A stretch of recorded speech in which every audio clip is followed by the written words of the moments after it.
नमस्कार, एक बार फिर से मैं आप सभी के सामने उपस्थित हूँ बेहद महत्वपूर्ण टॉपिक के साथ। और आज हम बात करने वाले हैं इंडिया की जो आपकी कंजप्शन पावर है, जो हमारी उपभोग शक्ति है, वो इतनी ज़्यादा बढ़ गई है कि हम उपभोग राजधानी बनने वाले हैं, उसके बनने के जिस कगार पर पहुंच चुके हैं। और अगर भारत वर्ल्ड की सबसे बड़ी कंजप्शन कैपिटल बनता है, वर्ल्ड की एक्चुअली सबसे बड़ी क्या कंजप्शन कैपिटल बनता है अगर पूरे वर्ल्ड की, तो आप देखोगे कि भारत में क्या क्या चेंजेस हो सकते हैं।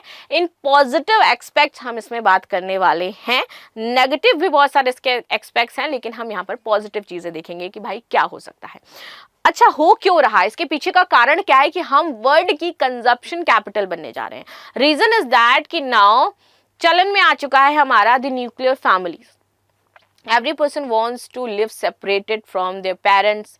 इवन जो चाइल्ड हैं वो भी अपने माँ बाप से अलग रहने लगे हैं। We are totally adapting, we are totally adapting the culture of western countries, so and that's why the reason कि हम जो है consumption capital बनने जा रहे हैं। every person has own house, every person has own things कि उनको मैनेज करना है, तो इस वजह से धीरे धीरे जो चीज़ें हैं भारत में ये बढ़ती जा रही हैं। But the if you talking about the पर capital income, if you talking about the कि भैया टैक्सेशन में क्या चीज़ें हो रही है, if you talking about the क्या हम बढ़ रहे हैं, जीडीपी हमारी ग्रोथ कर रही है उस तरीके से, क्या हमें इससे फ़ायदा मिलने वाला है, तो ये सारी चीज़ें हम इसमें डिस्कस करने वाले हैं। सो वीडियो अंत तक ज़रूर देखिएगा। मेरा नाम है प्राची मिश्रा और संस्कृति आज के इस प्लेटफॉर्म पर आप सभी का बहुत बहुत स्वागत है। तो देखो, India set to become the world's consumption capital report, आगे बात करते हैं। सो एंजल वन और आइकॉनिक एसेट, ये दो हैं जिन्होंने एक संयुक्त रिपोर्ट पेश करी, पूरे वैश्विक जो विश्व है उसके उनके देशों को लिया था इन्होंने।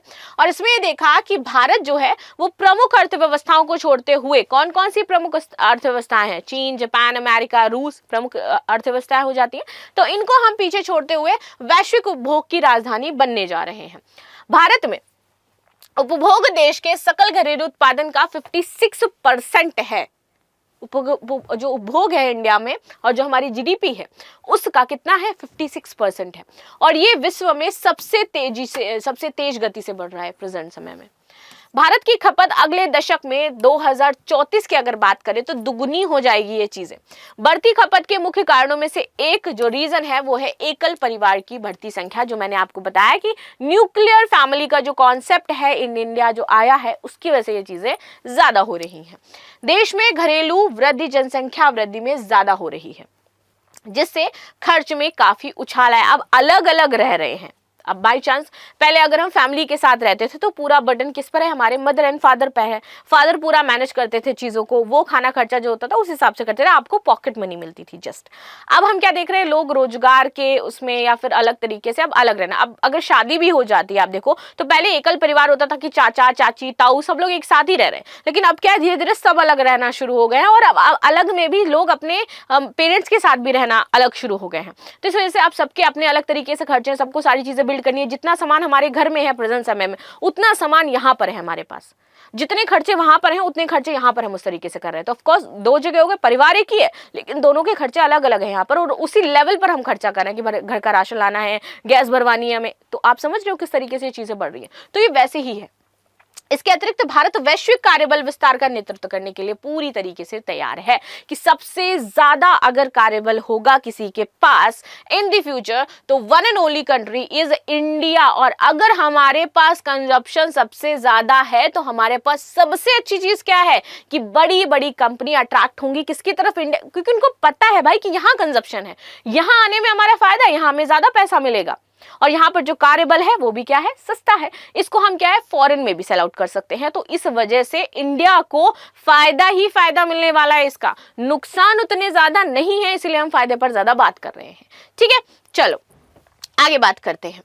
भारत की बचत क्षमता जो होगी वो बढ़ जाएगी। अब कैसे बढ़ेगी, देखो रिपोर्ट में भारत की प्रभावशाली बचत क्षमता पर भी प्रकाश डाला गया है। 1997 से 2023 के बीच में देश की जो कुल बचत है वो 12 ट्रिलियन डॉलर है। ठीक है, अगले 25 वर्षों में ये आंकड़ा 2047 तक 10 गुना बढ़कर के 103 ट्रिलियन डॉलर बनने वाला है। पहले कितना था, 12 ट्रिलियन, अब कितना हो जाएगा 2047 तक 103 ट्रिलियन डॉलर हो जाएगा, जो कि हमारे लिए एक बहुत बड़ी उपलब्धि है भाई। ठीक है, आगे बात करते हैं। बचत में ये वृद्धि व्यय में वृद्धि और आर्थिक विकास के लिए महत्वपूर्ण अवसर आपके दर्शा रही है और इसको खोलेगी। और केंद्रीय बजट में हाल ही में आपकी जो कर कटौती घोषित करी गई है उसे हमारी जीडीपी डायरेक्ट 1% तक बढ़ जाती है, ये खपत बढ़ाने में योगदान करेगी। रिपोर्ट का अनुमान है कि इन कर कटौतियों से 1 लाख करोड़ रुपए मुफ्त होंगे, जिससे खर्चे में 3.3 लाख करोड़ रुपए की अतिरिक्त वृद्धि होगी और जिससे भारत की जीडीपी में 1% की सीधा वृद्धि हो जाएगी। वैश्विक प्रवृत्ति का अनुसरण, अब क्या है ये वैश्विक प्रवृत्ति का अनुसरण? अच्छा, हम जो खर्चे करते हैं किन किन चीजों पर करते हैं, मतलब लाइक एक होता है ना कि हमारे माइंड में होता है कि यार हमें, अगर हम कपड़े खरीदने, जब हम कपड़े खरीद लेते हैं तो हम क्या कहते हैं, यार पैसा बर्बाद कर दिया कपड़ों में हमने, इसके बजाय कुछ काम की चीज़ खरीद लेते, कुछ हमें होम अप्लायंस खरीद लेते, कुछ हम इलेक्ट्रॉनिक अप्लायंस खरीद लेते, वो हमारे काम के आते।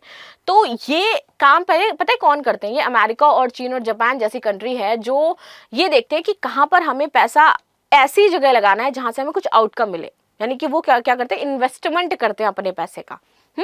तो वैसा ही अनुसरण अब इंडियन लोगों में आ रहा है, ऐसा वो कार्य करना शुरू कर रहे हैं और हम वैश्विक अनुसरण कर रहे हैं उनकी तरह। हम चीजों पर अब इन्वेस्टमेंट करना सीख रहे हैं, हम पैसे खर्च नहीं कर रहे, इन्वेस्टमेंट करना चाहते हैं। अगर आपने फ्रिज ली है तो दैट इज नॉट खर्चा, दैट इज कॉल्ड इन्वेस्टमेंट। वो क्या है? आपका इन्वेस्टमेंट है कि वो आगे तक आपके काम आएगा। कपड़ों पे किया तो उसको हम खर्चा मान लेते हैं, डिपेंड करता है ना कहाँ पर व्यय हो रहा है, कहाँ पर हमारा क्या हो रहा है, इन्वेस्टमेंट हो रहा है। तो ये वैसा ही है। तो भारत में वैश्विक प्रवृत्ति के अनुसरण की उम्मीद है, जहां पर विवेकाधीन व्यय जैसे कि हम इलेक्ट्रॉनिक्स का सामान, परिधान, सहायक उपकरण, आभूषण सहित अनुभव, आवश्यक और व्यय की तुलना में तेजी से बढ़ते हैं। तो उस तरीके से हम देख रहे हैं कि कहाँ हमें पैसा लगाना है, कहाँ इन्वेस्ट करना है, कहाँ पर खर्च हो रहा है। उस तरीके से अब हम उसकी तरफ बढ़ रहे हैं कि हम पैसे को अच्छे से अप्लाई कर पा रहे हैं, चीजों में देख पा रहे हैं और कहाँ पर हमें खर्च करना है, ये हमारे अंदर माइंडसेट डेवलप हो रहा है। ठीक है, आर्थिक विस्तार के दौरान अमेरिका और चीन दोनों में विवेकाधीन उपभोग बुनियादी व्यय से अधिक रहा है और भारत में भी यही पैटर्न रहने की संभावना है। आगे आते हैं, प्रति व्यक्ति आय में मजबूत वृद्धि। ये सबसे बड़ी चीज है जो हमें देखने को मिली है। वो क्या है कि इंडिया में प्रति व्यक्ति आय की उम्मीद जताई जा रही है। खैर, बात करते हैं आगे। तो प्रति व्यक्ति आय में मजबूत वृद्धि के चरण के दौरान अमेरिका में उपभोग व्यय में 10 गुना वृद्धि हुई है। प्रति व्यक्ति आय में वृद्धि के साथ साथ भारत में भी उपभोग में इसी प्रकार की वृद्धि देखी जा सकती है। आधुनिक खुदरा व्यापार के उदय के बावजूद भारत का जो 92% खुदरा व्यापार है, जो हम देखते नहीं है कि किराना स्टोर्स है, वो अभी असंगठित है। ये छोटे छोटे किराना स्टोरों के माध्यम से होता है हमारा। ठीक है, अगर हम इसको संगठित कर दें तो बाजार का एक बहुत बड़ा हिस्सा है जो हमारे लिए अवसर पैदा कर सकता है और वहां से हम पैसा बना सकते हैं, अपनी जीडीपी को बूस्ट कर सकते हैं। इसे संगठित खुदरा क्षेत्र के लिए विस्तार करने तथा बड़ा बाजार हासिल करने के बड़ा अवसर इससे पैदा होता है। रिपोर्ट में खपत को बढ़ाने में भारतीय युवा आबादी की भूमिका पर भी प्रकाश डाला गया है। भारत में जनरेशन जेड की संख्या अमेरिका की पूरी आबादी से ज्यादा है। प्रेजेंट समय में जो हमारे पास जनरेशन जेड है, जेड जिनको हम कहते हैं, 2035 तक भारत में खर्च किया जाने वाला हर दूसरा रुपया जनरेशन जेड जो है इससे आएगा, जिससे देश में उपभोग में तेजी से और बढ़ावा मिलेगा। तो अगर हम 2035 तक जाएं तो देखेंगे हर दूसरा व्यक्ति जो रुपया खर्च कर रहा होगा वो किससे जुड़ा होगा? जनरेशन जेड से जुड़ा होगा। इसकी वजह से हमें और भी ज्यादा तेजी से उपभोग में वृद्धि और बढ़ावा मिलेगा और हमारा देश क्या करेगा? बूस्ट करेगा। वैश्विक खपत में होगी 16% की हिस्सेदारी इन इंडिया की बात करूं मैं, 16% की हिस्सेदारी का प्रतिनिधित्व करेंगे हम लोग। तो दुनिया की कुल खपत में भारत की हिस्सेदारी 2050 तक बढ़कर के 16% पहुंच जाएगी और 2023 तक ये 9% थी। मैकेंजी ग्लोबल इंस्टीट्यूट की रिपोर्ट के मुताबिक 17% हिस्सेदारी के साथ सिर्फ उत्तरी अमेरिका ही भारत से आगे रहेगा, बाकी सब कहां शिफ्ट हो जाएगा? India with the 16% of lead. ठीक है, तो ये थी न्यूज जो हमने डिस्कस करी भाई कि हम क्या है, वर्ल्ड कंजप्शन कैपिटल बनने वाले हैं, एक अलग उपलब्धि हम हासिल करने वाले हैं, हमारे लिए बहुत सारे अवसर यहाँ पर खुल जाएंगे। तो आप लोग जो अभी इन्वेस्टमेंट और ये बिजनेस स्टार्टअप ये सारी सोच रहे हो, ऑफ कोर्स ये वर्क करने वाली है, बट थोड़ा सा पेशेंस रखने की जरूरत रहेगी। ठीक है, तो मिलते हैं नेक्स्ट क्लास में, तब तक के लिए धन्यवाद। लाइक शेयर सब्सक्राइब करना बिल्कुल भी ना भूलें and thank you so much.